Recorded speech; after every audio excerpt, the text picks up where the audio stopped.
एक बार गोरखनाथ को घमंड हो गया कि हमसे बड़ा जोगी कोई है नहीं। वे अन्य धर्म वालों को सूचना भेज भेज कर शास्त्रार्थ के लिए ये सूचित करते थे कि आप अगर हमसे शास्त्रार्थ में जीत जाएंगे तो आपको मैं गुरु मान लूँगा, और आप अगर हमसे हार जाएंगे तो आपको मेरा शिष्य बनना पड़ेगा। इसी क्रम में काफ़ी लोगों को जीतते हुए चले आ रहे थे और स्वामी रामानंद को उन्होंने वाराणसी में चिट्ठी भेज दिया कि हम फलाने दिन को आ रहे हैं, आपसे सत्संग करेंगे, आप अगर जीत जाएंगे हमसे तो आपको मैं गुरु मान लूँगा, और नहीं तो आपको हमारा शिष्य बनना पड़ेगा। ज्यों-ज्यों दिन नज़दीक आ रहा था, स्वामी रामानंद परेशान नज़र आ रहे थे। जब बिल्कुल करीब समय आ गया तो स्वामी रामानंद काफ़ी परेशान नज़र आने लगे। तब सतगुरु कबीर साहब देखे कि हमारे गुरुदेव तो बहुत परेशान हैं, तो उन्होंने उनसे पूछा कि गुरुदेव क्या बात है, क्यों आप इतने परेशान हैं। तो रामानंद स्वामी ने कहा कि कबीर क्या बताऊं, गोरख ऐसी ऐसी चिट्ठी भेज दिया है, अब लग रहा है कि हमारा धर्म जो है कि मुश्किल में पड़ जाएगा। तो साहब कबीर ने कहा कि महाराज इतनी छोटी सी बात के लिए इतना परेशान होने की आवश्यकता क्या है। गोरखनाथ आ रहे हैं तो उनसे कह दीजिएगा कि गोरखनाथ तुम्हारी क्या औकात जो तुम हमसे शास्त्रार्थ करो, पहले तुम हमारे शिष्यों से निपटो, उसके बाद तुम हमसे शास्त्रार्थ करना। तब इस पर जो है कि स्वामी रामानंद को थोड़ा सा हिम्मत मिली और ये स्वस्थ हो गए। जब समय आया गोरखनाथ आए और कहे कि चलिए शास्त्रार्थ कीजिए, तो रामानंद स्वामी ने उसी भाषा में कहा कि गोरखनाथ तुम्हारी क्या औकात जो हमसे शास्त्रार्थ करो, पहले तुम हमारे शिष्यों से निपटो। तो गोरखनाथ ने पूछा कि कौन सा शिष्य है, किससे निपटना है। तो उन्होंने कहा कि कबीर नाम के हैं, उनसे जा कर के निपटो। तो कबीर चौरा पर पहुँचे गोरखनाथ, वहाँ साहब कबीर थे। अब वहाँ पूरा मजमा जुट गई, सारे लोग तमाशा देखने लगे। गोरखनाथ ने कहा कि आओ कबीर,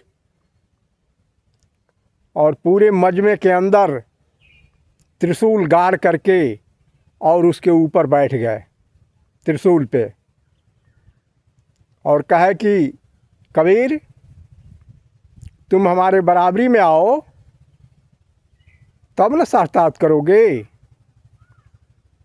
तो सतगुरु कबीर साहब ने अपने एक शिष्य से कहा कि जाओ हमारे घर में एक तकली सूत है, लेकर के आओ।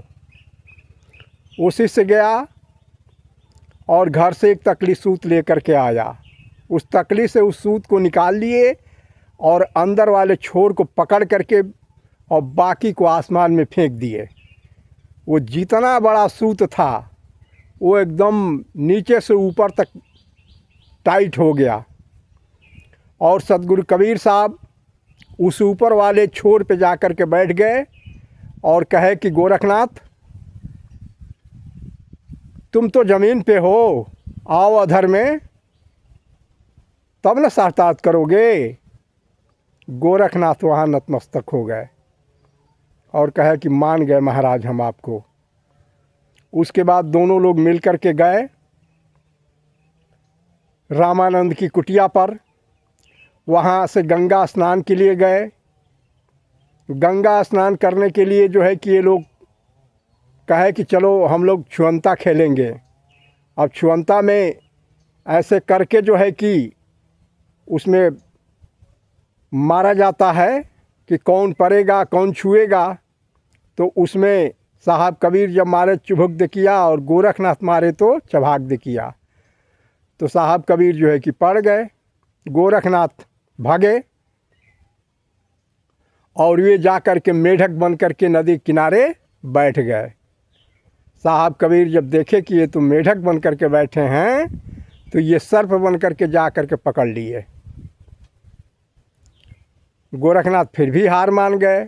उसके बाद हुआ कि आप भागिए कबीर साहब, हम आपको पकड़ेंगे। तो कबीर साहब ने डुबकी लगाया और उसी में जल बन गए।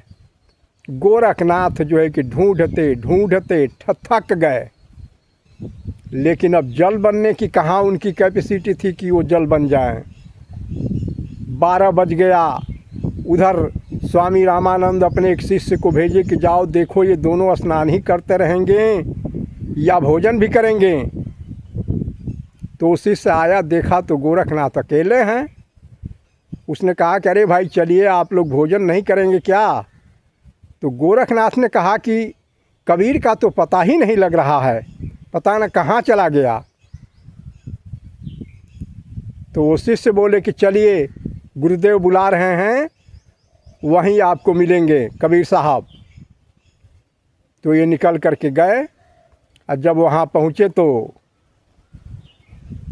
स्वामी रामानंद जी कहे कि वो कमंडल लाओ और उसको थोड़े आग पे तपाओ।